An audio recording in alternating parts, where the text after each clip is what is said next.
Sir mega డిఎస్సిలో తప్పు జరిగిందని మీ ప్రెస్ వాళ్ళు ఎవరైనా అనుకుంటున్నారా? అలా ఓపికగా మాట్లాడుకుంది, తప్పు ఉంది అక్కడ, ఏమీ జరగలేదమ్మా. గాలి కబుర్లు చెప్తున్నారు. నీ టైంలో ఎప్పుడన్నా మెగా డిఎస్సిలో ఒక ఉద్యోగం ఇచ్చావయ్యా? పెద్ద అయినా రథం ఇప్పుడు ఇచ్చావా? ఈవేళ అన్న మాట ప్రకారంగా 16,000 మందికి సెలెక్ట్ అయితే 13,000 మంది ఆల్రెడీ జాయిన్ అయిపోయారు. అన్యాయం జరిగింది ఎలా చెప్తావా? మళ్ళీ 2-3 నెలలు మళ్ళీ కొంతమంది ఇవ్వాలని ప్రయత్నం చేస్తున్నారు. బుర్ర చేయాలని తప్పు కదా. అందులో ఆ పిల్లల తాలూకు భవిష్యత్తు ఏమవుతుంది? రాజకీయాలు చేసుకోవచ్చు, అది వేరు. రాజకీయాలు వేరు, ప్రగతిని పాడు చేయడం వేరు, పిల్లల భవిష్యత్తు పాడు చేయడం వేరు.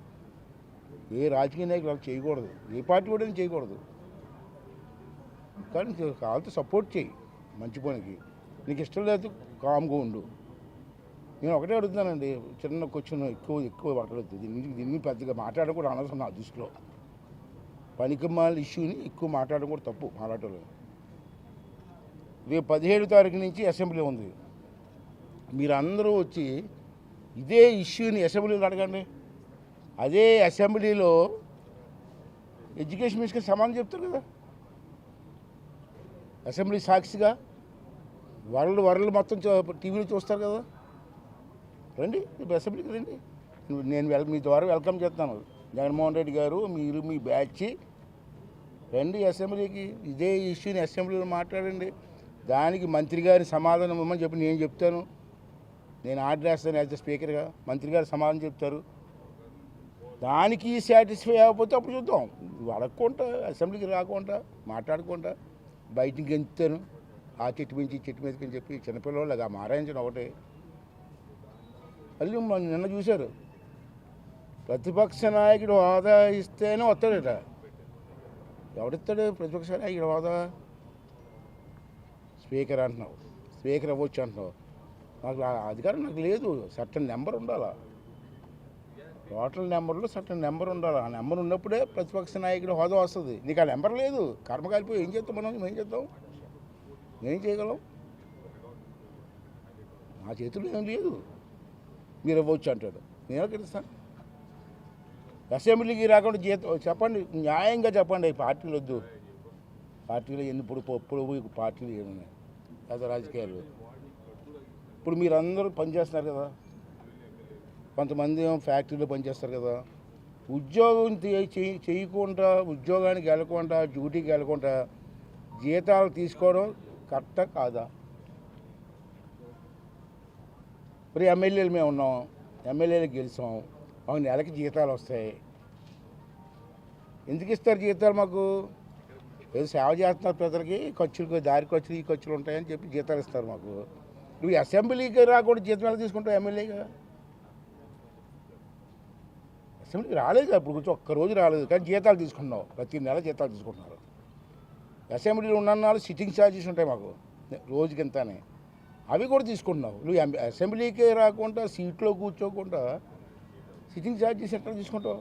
అది ధర్మమా? అది న్యాయమా? జగన్మోహన్ రెడ్డి గారు చెప్పండి. అలాంటి అది ఏదో ఇష్టం వచ్చినట్టు కోతిపిల్ల గెంతుంటే దానికి మేము సమాధానం చెప్పాలి. సరిగ్గా మాట్లాడు, మేము సమాధానం చెప్తాం. రా, ఒక సరైన ప్లేస్కి రా, మాట్లాడదాం. ఎందుకు అసెంబ్లీకి రా. రేపు 4 రోజుల టైం అసెంబ్లీ ఉంటుంది. 4 రోజులు ఇష్టం వచ్చిన క్వశ్చన్లు వేయి, దానికి కాన్సర్న్ మంత్రిగా సమాధానం చెప్తాం. అంటే దాని గురించి మాట్లాడడం అనవసరం అండి. ఎక్కడ ఏం జరగలేదు, దొరకజలుతున్నారు, తెలుసుకోండి. చూద్దాం ప్రజలకి. ఇలాంటి క్వశ్చన్లు వేస్తేనే మీకు చికాకు వస్తుంది, మాకు చికాకు వస్తుంది. ఉండు, డెమోక్రటిక్ అంటున్నావు. అది గెలకపోతే నేనేం చెప్తానయ్యా? అది గెలిచిన తర్వాత 20 మంది సభ్యులు ఉండి నేను అవకాశం అవ్వకపోతే నా తప్పు. నీకు కావాల్సిన సీట్లే నెంబరింగే నీకు రాలేదు. నా తప్పే ఉంది. నా తప్పు ఉంటే నెంబరింగ్ ఉండి ఇవ్వకపోతే స్పీకర్ తప్పు చేస్తున్నారని చెప్పండి. అది నెంబరింగే రాలేదు, నీకు కర్మకాలిపోయి. నెంబరింగ్ లేకుండా నాకు ఇచ్చే ప్రతిపక్షం అవుతా, అది ఇచ్చేస్తాను నేను. లేవు మీరు చూడండి, మీరు ప్రెస్ వాళ్ళు కాబట్టి మీ ప్రెస్ ఆఫీస్లో చట్టాలు బుక్స్ ఉంటాయి, ఆ బుక్స్ తిరగేయండి ఒకసారి. అది ఇచ్చే అధికారం అయ్యన్న పాత్రుడు గారికి, స్పీకర్ గారికి ఉందంటే చూపించండి, నాకు రేపు సంతకం పెడతాను. సార్, ప్రకాశం జిల్లాకి మొట్టమొదటిగా స్పీకర్గా వచ్చున్నారు.